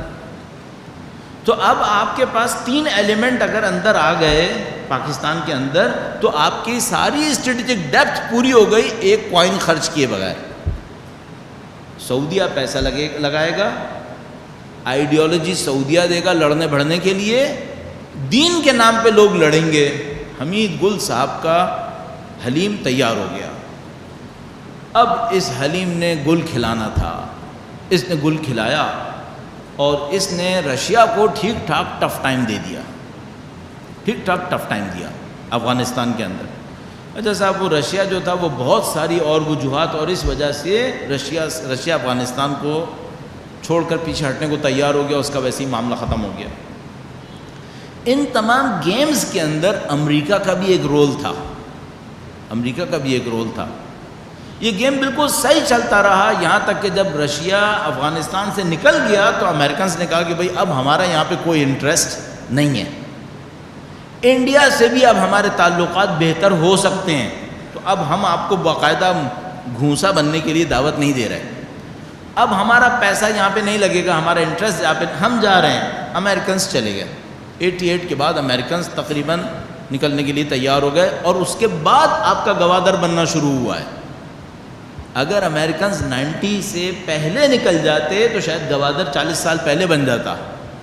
میں نے اس کی 40 سال 50 سال پہلے کی بھی رپورٹس پارشلی پڑھی ہیں کہ ہمارے پاس یہاں پورٹ ہونی چاہیے، یہ روڈ ہونی چاہیے، سب باتیں جو ہمارے یہاں مشرف کے زمانے میں ہوئی ہیں۔ پھر چونکہ وہاں امریکنز بیٹھے ہوئے تھے، ان کے میزائلز تھے وہاں کوئی گھس نہیں سکتا تھا، پورٹ کہاں سے بنتی پھر وہاں پر۔ تو جب امریکنز گئے تو پھر پاکستان کو پتہ چلا کہ بھائی اب ہمیں ہیں، اور وہ آئیڈیالوجی ہے جس کو ہم اڈاپٹ کر چکے ہیں۔ وہ کون سی آئیڈیالوجی ہے؟ تکفیری جہادی۔ اچھا یہ جو تکفیری جہادی آئیڈیالوجی ہے یہ ہمارے ملک کے اندر پینیٹریٹ کر چکی ہے، اس نے سینکڑوں ہزاروں مدرسے کھول لیے ہیں، اور پہلے تو ہم چینل بنا کے دیتے تھے، اب انہوں نے انڈیپینڈنٹ چینل بنا لیے ہیں۔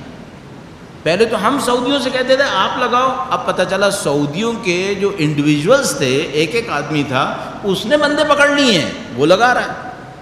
تو پاکستان مصیبت میں پھنس گیا کہ اب ہم کیا کریں ان لوگوں کے ساتھ جن کو ہم پال چکے ہیں، بڑے تیار ہیں وہ لوگ، تو وہ تو لڑ رہے ہیں۔ اچھا وہ ایسے لوگ ہیں کہ وہ کہتے ہیں بھائی اگر دشمن سے جنگ ختم ہو گئی ہے تو چلو دوستوں سے لڑ لیتے ہیں، ہمیں تو جہاد کرنا ہے، تو کوئی مسئلہ نہیں ہے، ہم دوستوں سے بھی جہاد کرنے کو تیار ہیں، ہمیں تو جنت میں جانا ہے بھائی، کہیں سے بھی جاؤ۔ تو وہ تو بھائی لوگ تیار تھے، وہ لڑتے رہے۔ اب پاکستان کیا کرے؟ سعودیوں نے بھی اپنے چینلز کھول لیے۔ اچھا اس کے بعد پھر ایک اور کارنامہ ہوا، جب پاکستان میں یہ ابتری آئی کہ امریکہ بھی چلا گیا، سینٹرل گورنمنٹ کمزور پڑ گئی، 10 سال میں 4 وزیر اعظم بنے ہمارے یہاں۔ جب یہ عالم ہوا تو پوری دنیا کے ملکوں کو پتہ چلا کہ بھیا پاکستان تو ایک ایسی اوپن فیلڈ ہے جو جس نے نیٹ پریکٹس کرنی ہے وہ یہاں پہ آ کے کر لے۔ ہر ملک کی سیکرٹ سروس نے کچھ بندے جمع کیے، تھوڑا سا پالے پوسے ٹرین کیا، ایک اور طالبان بنا لی، انڈیا نے بھی یہی کر لیا۔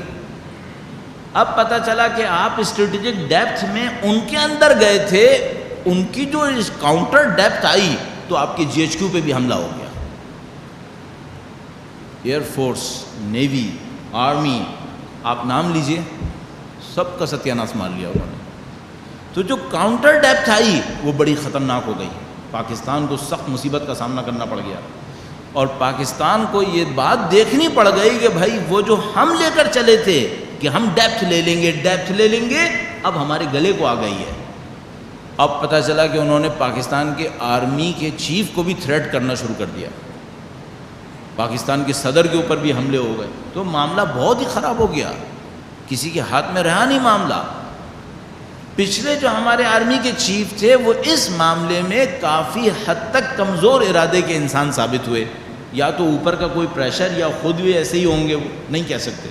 باہر انہوں نے بڑا سخت پاکستان کا جو اہم وقت تھا وہ ضائع کیا اور دشمن کی طاقت بڑھتی چلی گئی، یہاں تک کہ پاکستان کی اسٹیبلشمنٹ نے موجودہ آرمی چیف کے آنے کے بعد اس بات کا اندازہ لگایا کہ بھائی اب اس کو باقی رکھنے کا مطلب ہے کہ ملک اب کسی کا بھی نہیں ہے۔ دیکھیے یہ وطن ہمارا ہے، ہمیں پاسباں اس کے، تو جو پارٹی یہ کہتی ہے نا وہ اس پہ بلیو کرتی ہے کہ یہ وطن انہی کا ہی ہے، باقی تو رہ رہے ہیں یہاں پر، تو وہ یہ کہہ رہے ہیں کہ بھائی اب تو ہمارا بھی نہیں رہے گا، اب تو کسی کا بھی نہیں رہے گا، سیاستدان لوٹ رہے ہیں، دہشت گرد گھسے ہوئے ہیں، ایک آرمی ہے، اب اس کے پاس بھی نہیں رہے گا۔ تو یہ وہ جگہ تھی جہاں پہ اسٹیبلشمنٹ نے اندازہ لگایا کہ بھائی انف از انف، اب چینج ہونا بہت ضروری ہے۔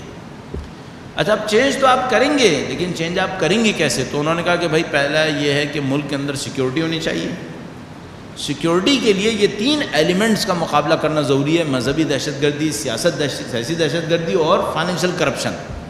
تو انہوں نے بہت اچھا پروگرام بنایا اور اس پروگرام کو بڑے اچھے طریقے سے امپلیمنٹ کیا، اور اس بات میں کوئی شک نہیں ہے کہ امپلیمنٹیشن بہت اچھا ہوا ہے۔ جو بھی اس وقت ISI کے ڈائریکٹر صاحب ہیں اور وہ جو اس وقت پاکستان کراچی کے اندر جو کور کمانڈر ہیں، اس کو میں بھی میرے جیسا آدمی قبول کرے گا کہ اب جو کیا تو بہت اچھا کیا، بہت صاف ستھرا کام کیا اور بڑے مزے سے کام ہو گیا، اور پبلک کو اتنی مصیبت بھی نہیں ہوئی۔ یہ بات بڑی عجیب تھی لیکن بہرحال ہو گیا۔ اچھا میں نے اتنا آپ کا وقت کیوں لگایا اس کے اوپر؟ یہاں سے ایک اور لیسن لینے کے لیے، اور میرا ٹائم ختم ہو گیا لیکن میں اب لیسن کے اوپر اب پہنچاؤں۔ وہ لیسن کیا ہے؟ 30-35 سال پہلے جن عقل مندوں نے جو اب آن جہانی ہو چکے ہیں یہ پروگرام بنایا، ان کی بنیاد ایک بات پہ تھی، ہمیں سعودی تکفیری جہادی فکر کو لینا پڑے گا۔ یہ پاکستان کے حق میں اس وقت تمام مسائل کا اکثیر حل تھا۔ اچھا جب آپ سعودی تکفیری جہادی فکر کو لے لیں گے تو کون لوگ اس کے مقابلے پہ کھڑے ہوں گے؟ ان میں سر فہرست ہم لوگ تھے کہ بھئی اور تو شاید کوئی بولے یا نہ بولے، یہ قوم بولے گی۔ کیوں؟ ان کی ان تکفیری جہادیوں سے نہیں بنتی، بالکل نہیں بنتی۔ ایک تو یہ کہ یہ اٹیچڈ ہیں ایران اور عراق سے، جن کی سعودیوں سے نہیں بنتی۔ دوسرا یہ کہ جب تکفیری جہادی فکر آئے گی تو اس میں تو ان کے لیے کوئی گنجائش ہی نہیں ہے، یہ تو قابل قتل ہیں بلکہ واجب القتل ہیں، ان سے تو نہیں بنے گی۔ تو گورنمنٹ نے ان اناؤنسڈ ایک شیڈیول ہمارے لیے نکال لیا، وہ یہ کہ بھائی ان کا دبنا مٹنا ضروری ہے۔ سخت وقت اس لیے ہم پر آ گیا کہ ہم پاکستان کی اس وقت کی اوور آل اسٹریٹجی میں ہم کھپ نہیں رہے تھے، بلکہ ہم پرو ایرانی پرو عراقی ہونے کی وجہ سے بری طرح اس اسٹریٹجی کے سامنے آ کر کھڑے ہو گئے تھے۔ مفتی جعفر حسین صاحب علی اللہ مقامہ نے جب اسلام آباد میں وہ کام کیا تو اسٹیبلشمنٹ کو یہ یقین ہو گیا کہ اب ان کا صفایا ہونا انتہائی ضروری ہے۔ تو ہمارے لیے ٹف ٹائم شروع ہو گیا۔ اچھا ان کے ذہن میں کیا تھا؟ وہ جو میں ہمیشہ سے کہتا رہتا ہوں، میں کہنے پہ مجبور ہوں، میں بڑی زحمت دے رہا ہوں آپ کو، میں اس کے لیے بہت معذرت چاہتا ہوں، لیکن بعض اوقات اچھا موقع آتا ہے کہ ساری چیزوں کو کنکلوڈ کر لے انسان۔ تو ہم نے 30 سال کی اسٹریٹجی کو سمیٹنے کی کوشش کی تو 15-20 منٹ لگ گئے، لیکن ابھی لگتا ہے کہ 5-7 منٹ اور لگانے پڑیں گے۔ اس کا جو اینڈ نوٹ ہے یہ بہت اچھا ہے۔ درود بھیجے گا محمد و آل محمد۔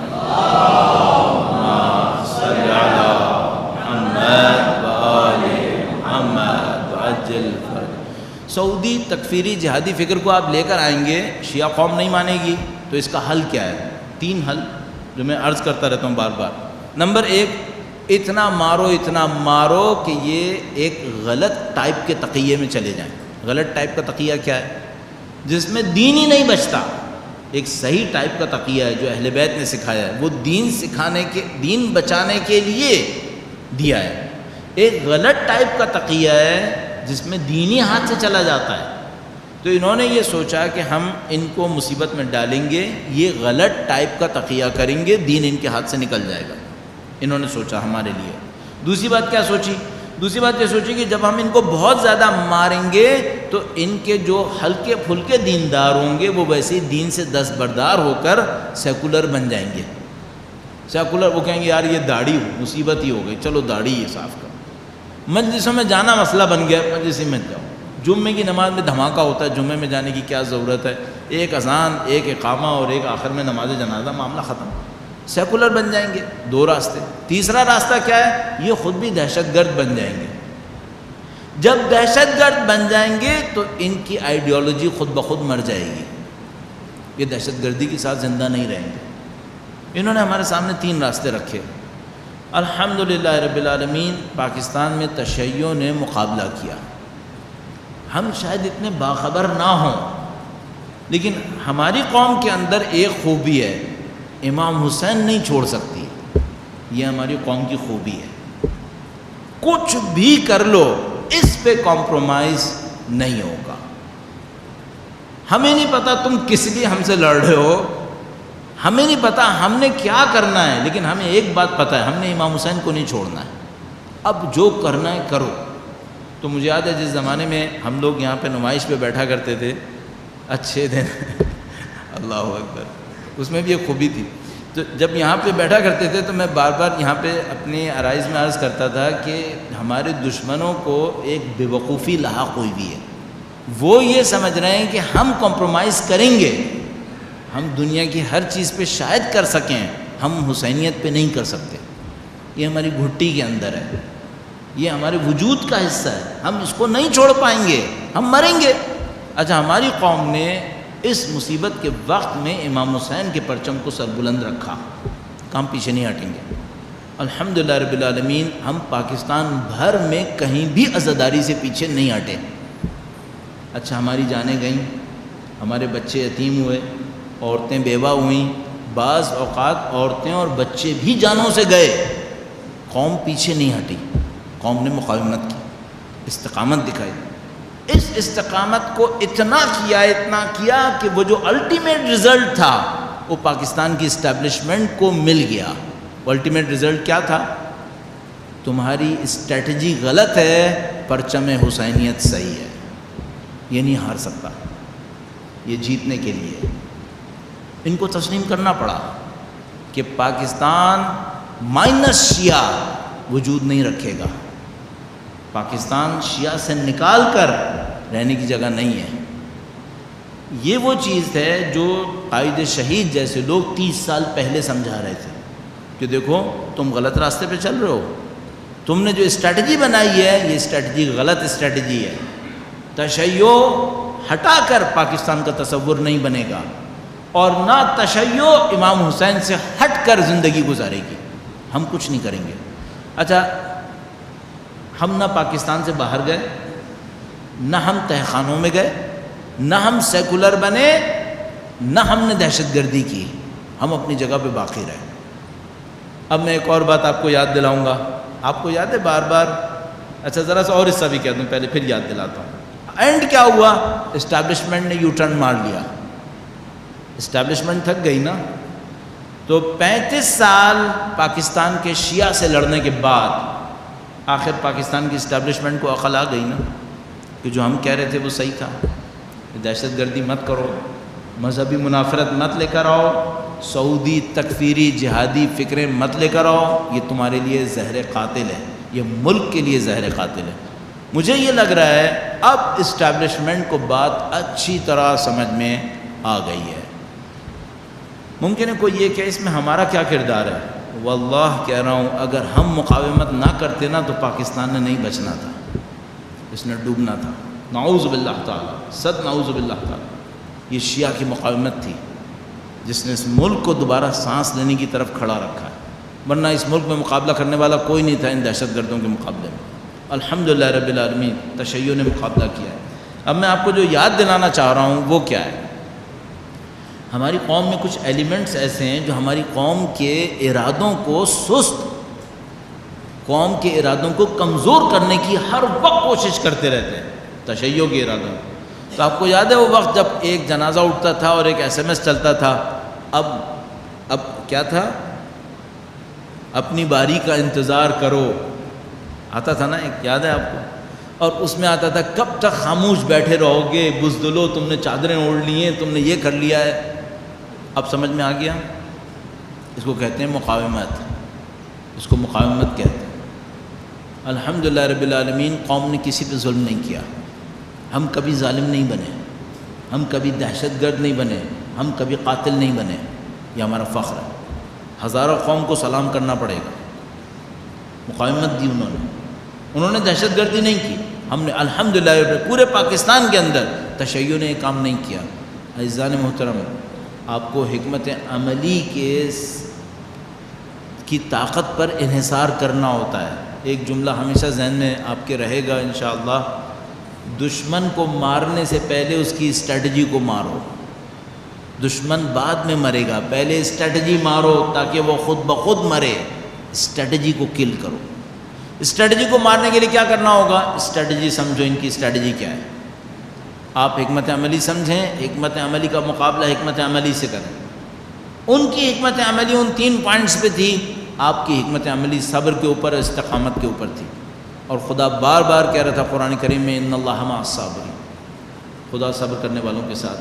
تو عزیزان محترم، اگر کوئی مجھ سے اس وقت یہ کہتا تھا کہ شیعہ قوم پاکستان کی ادھوری ہے، ناقص ہے، یہ ہے وہ ہے، تو میں سب کہتا تھا، سنتا تھا، اور میں سب سے بار بار عرض کرنے کی کوشش کرتا تھا کہ جیت ہماری ہے، یہ ہمیں نہیں ہرا سکتے۔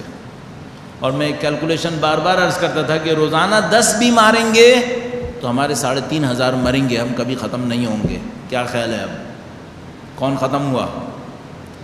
کون منہ چھپاتا پھر رہا ہے؟ کس کے بندے مر رہے ہیں اب؟ آپ نے دیکھ لیا، یہ جنگ ہے، اس جنگ میں آپ جیتے ہیں۔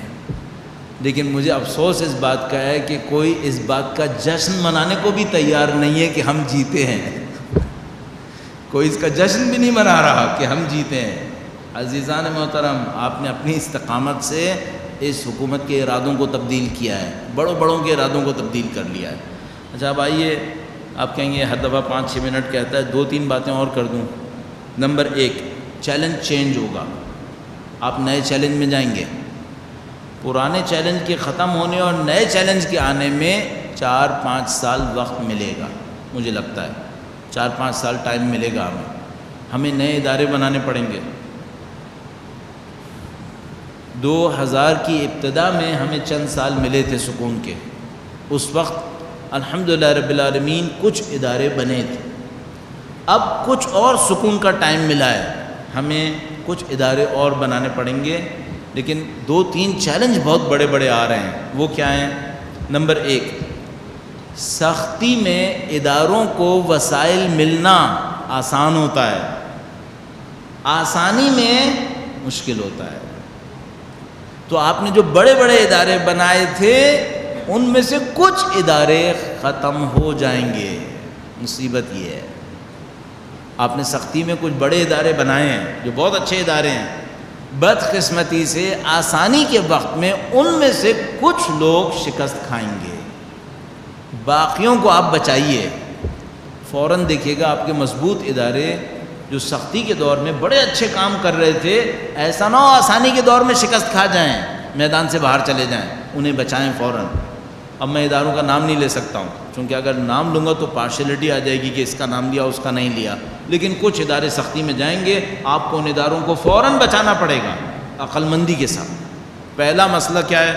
نئے ادارے بنانے پڑیں گے، لیکن پہلے پرانوں کو بھی بچائیں جو بچنے کے قابل ہیں، اور ان کا بچنا بہت ضروری ہے۔ نمبر 2، ہم جب سختی کے دور میں ادارے بنا رہے تھے تو اس کو شیعت کے محور پہ رکھا تھا، اس کا فوکس شیعت پہ تھا۔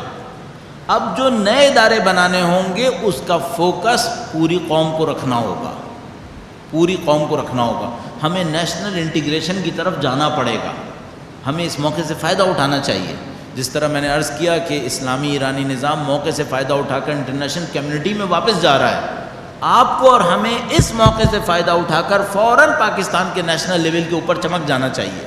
اس وقت ہمارے ادارے بننے چاہیے جو ہمارے قومی ضرورتوں کو قطع نظر فرقہ سے پوری کرتے ہوں، تاکہ وہ قومی سطح پر اپنے تشخص کو منوا سکیں۔ اس وقت ہمیں ایسے اداروں کی بہت سخت ضرورت پڑے گی، اور ہمارا کچھ ہوم ورک ہوا ہو تو ہم بہت اچھے رزلٹس اس وقت حاصل کر سکتے ہیں۔ تو پہلی بات پرانے اداروں کا تحفظ ہے، دوسری بات نئے اداروں کا قیام ہے جو قومی دھارے کے اندر چلنے کے قابل ہوں۔ تو وسعت نظری کی اس وقت بہت ضرورت ہے، اس وقت شارٹ سائٹڈ ہونا بہت نقصان دہ ہوگا، اس وقت بہت لمبی نظر کو دیکھ کر کام کرنا پڑے گا، ورنہ خدا نہ کرے اگر ہم نے پھر دوبارہ اندر گھسنے کی کوشش کی تو ہم قومی میدان میں ہار جائیں گے۔ یہ اندر گھسنے کا وقت نہیں ہے اس وقت باہر نکلنے کا وقت ہوگا، اور یہ بہت اچھا وقت ہے کہ ہم آئندہ کسی احمق آن جہانی حمید گل جیسے کے لیے دروازے بند کر دیں، ہم قومی سطح پہ ظاہر ہو جائے تاکہ آئندہ کوئی احمق یہ نہ سوچے کہ ہمیں نکالا جا سکتا ہے، اس طرح کی حرکت نہ ہو۔ دو باتیں۔ تیسری بات یہ ہے کہ اگر دین میں مکس ہوتی رہیں چیزیں، آپ کبھی بھی اس دین کا دفاع نہیں کر پائیں گے۔ اب جب کہ جنگ کا دور ختم ہوگا، اب دور شروع ہوگا لاجک کا اور آئیڈیالوجی کا۔ اگر آپ کے پاس دین میں دین اور بے دین کی مکسنگ ہوئی، آپ آئیڈیالوجی کے میدان میں اپنی آئیڈیالوجی کو ڈیفینڈ نہیں کر پائیں گے۔ اس وقت بہت ضرورت ہے کہ یہ جتنی بھی مکس اپ ہوئی ہوئی آئیڈیالوجیز ہیں، ان مکس اپ ہوئی ہوئی آئیڈیالوجیز کے بارے میں کچھ نہ کچھ رکاوٹ کھڑی کی جائے تاکہ ہمیں غلط فکروں سے بدنام کرنا ناممکن ہو جائے، ہم غلط فکر سے بدنام نہ ہوں۔ اور چوتھی ایک اور بات بھی ہے، اور وہ یہ ہے کہ صحیح دینی ثقافت اگر وہ نہ آئی تو یہ جو ثقافتی یلغار ہے یہ ہمیں بہا کے لے جائے گی۔ سختی کے زمانے میں لوگوں کو دیندار رکھنا آسان ہے، آسانی کے زمانے میں دیندار رکھنا بہت مشکل ہے۔ تو اگر آپ نے صحیح دینی ثقافت نہیں دی تو یہ جو مادہ پرست ثقافت ہے یہ ہمیں بہا کے لے جائے گی، ہم نہیں بچ پائیں گے، پھر ہم مصیبت میں پھنس جائیں گے۔ تو صحیح دینی ثقافت چاہیے۔ صحیح دینی ثقافت کا مطلب کیا ہے؟ جس چیز کی جتنی ویلیو ہے اس کو اتنی ویلیو دو، اس کے اوپر معاملے میں کمپرومائز مت کریں۔ ہم نے دینی ثقافت کے اوپر، اسلامی ثقافت کے اوپر 15-16 سال پہلے بہت سارے پروگرامز کیے تھے جس کے اندر اسلامی ثقافت کو روشناس کرانے کی کوشش کی تھی کہ مادہ پرست ثقافت کے مقابلے میں دینی ثقافت ہوتی کیا ہے۔ تو ہماری بہت بڑی ضرورت ہے کہ وہ ہمارے لیے کلیئر ہوں تاکہ ہم کسی غلط چیز میں نہ پھنسیں۔ دولت مند کا اور دولت کا ایک مقام ہے، اس سے آگے نہ جائے۔ طاقتور اور طاقت کا ایک مقام ہے، اس سے آگے نہ جائے۔